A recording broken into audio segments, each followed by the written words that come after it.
National Right to Work Committee, we have a record number of co-sponsors, 30, and it increases every time I ask. And so this is so impressive. I'm Joe Wilson, a member of Congress representing the 2nd District of South Carolina. And today I'm grateful to be joining with 30 other colleagues to introduce the National Right to Work Act for the 118th Congress. We're also pleased that the National Right to Work Committee, President Mark Mix, is here. His organization is crucial for the efforts that we have to get the legislation approved. And of course, Mark actually is a living legend, and he has been significant to provide really what was perceived to be the impossible, particularly for the young people here, the thought that there would be a majority of American states adopt a right to work law. That was never hypothesized, but the Right to Work Committee made that possible. Importantly, Senator Rand Paul is introducing the companion legislation in the U.S. Senate. Every American should have the power to decide whether or not to negotiate for themselves and their employer, and no American should be forced to pay union dues just to keep a job. However, when Congress passed the National Labor Relations Act in 1935, it established the concept of, quote, monopoly bargaining, end quote, which enlists workers who want nothing to do with the union into abiding union rules, being bound by union contracts, and most revealing, paying union dues. As early as 1947, Congress tacitly admitted that this violates the rights of workers. While making automatic enrollment the default, they allowed states to opt out if they passed a right to work law. 27 states, including my home state of South Carolina, have done so, and now we have the ability to mitigate the negative effects that have been previously created by the federal labor law that had on their citizens and economy. However, the fact remains that Congress created this problem by making automatic enrollment the default position for all states. Now it's the responsibility of Congress to correct it. The National Right to Work Act does just that by simply listening to a majority of American workers and erasing the automatic dues clauses in federal statute. It does so without adding a single letter to the federal law. The American people support the National Right to Work Act. Polls indicate that nationwide opposition to compulsory unionism and enrollment is around 80%. More importantly, Americans are voting with their feet and with their wallets, and right-to-work states have consistently gained in population, economic growth, and job creation. Right-to-work states like South Carolina have seen firsthand the job creation and robust economy that develops when we expand and protect freedom in all forms. It was crucial for South Carolina in the journey to become the leading manufacturer and exporter of tires, with Michelin of France, Bridgestone of Japan, Continental of Germany, and GT of Singapore, while also being America's largest exporter of cars, with BMW and Volvo. This is common sense policy, supported by 8 out of 10 Americans, which protect American workers, American families, and create jobs. Just this past year, under the leadership of Governor Henry McMaster and Commerce Secretary Harry Lightsey, South Carolina, because of the Right to Work law, has attracted $10.2 billion worth of new investments. This follows the tradition of the late Governor Jim Edwards that recruited Michelin, the late Governor Carroll Campbell that recruited BMW, somebody many people have heard of, former Governor Ambassador Nikki Haley was successful with Boeing. And so we're so grateful, 10,000 jobs in Charleston. We want every country to have several 787s.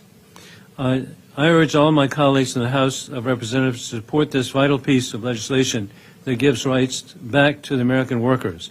Again, I want to thank my fellow members and the President of the National Right to Work Committee, Mark Mix, for their ongoing support of this important legislation, and I'm now happy to introduce President Mark Mix.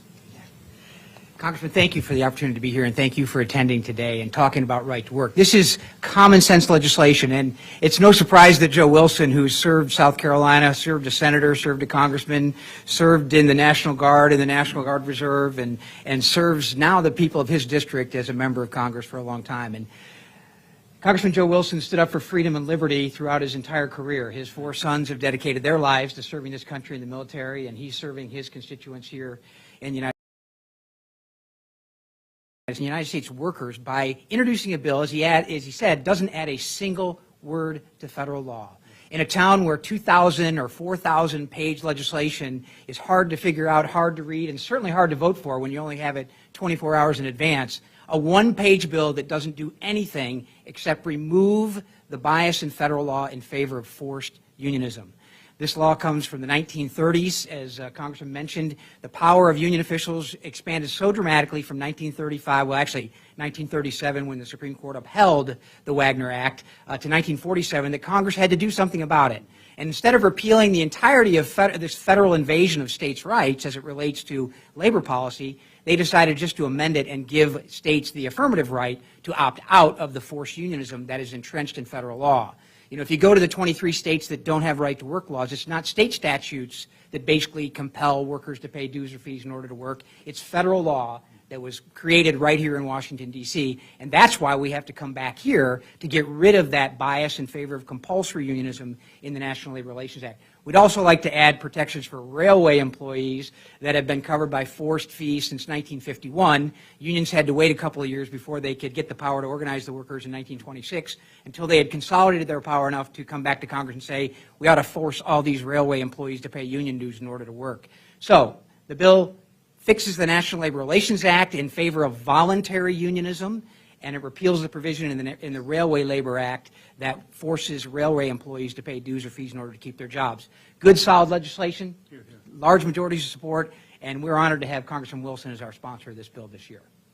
Thank you, Mr. President. I'd be happy for either of us to answer questions. And the President is too humble, and that is the right to work also is available to provide legal services to assist workers as they try to have their freedoms. And so in every way, the Right to Work Committee makes a difference on behalf of the American worker and people.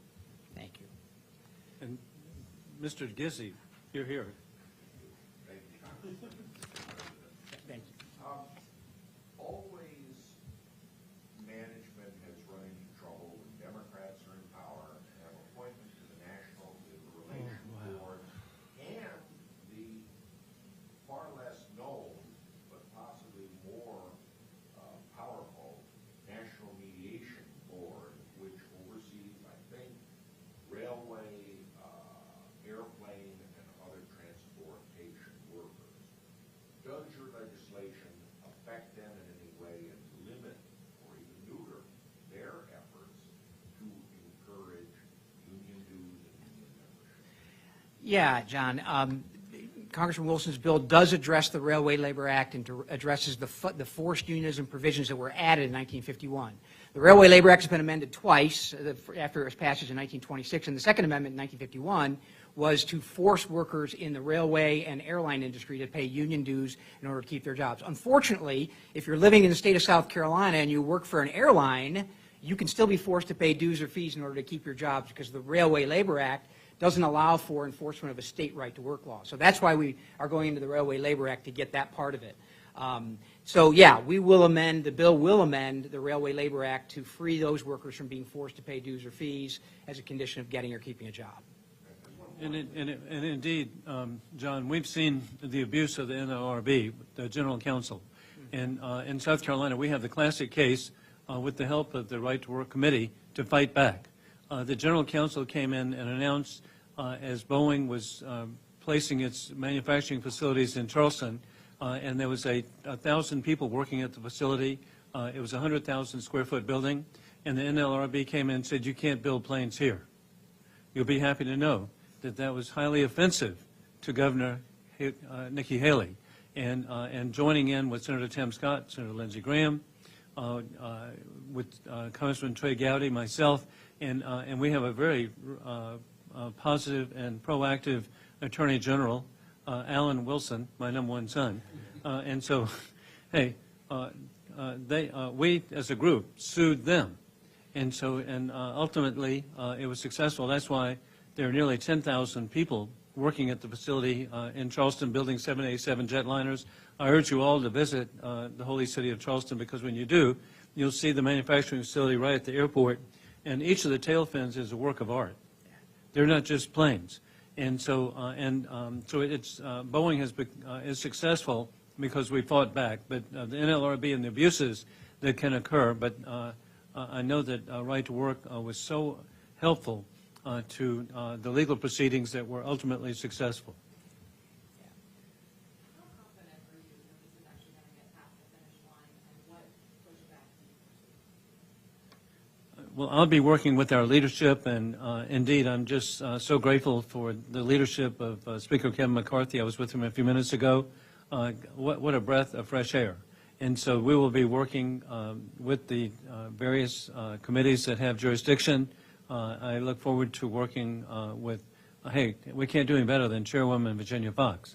And so we've got good people who will be doing all that we can to get it through this year.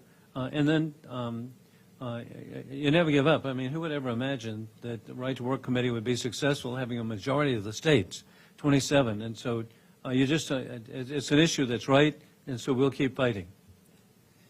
Exactly. That's a great answer. We're going to continue to push for it. Just like many projects and programs in Washington, D.C., every journey begins with a step. And the journey to provide freedom to America's workers start with the introduction of this bill, and we'll move forward from here. We may be seeing you again 2 years from now in the 119th Congress, but we'll see you just the same. Well, and we need to make sure John Gizzi's here. I think you had a second question. Did any other questions? No. One thing.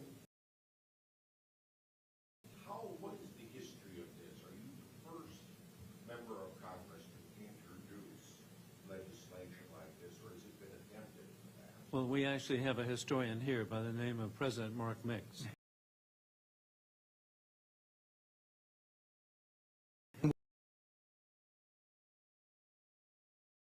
And Paul has been the sponsor in the Senate since he was elected. That have sponsored. Steve King was a sponsor of the bill. I'm not sure if Dick Armey ended up sponsoring this bill. He helped us with some other stuff that we were doing.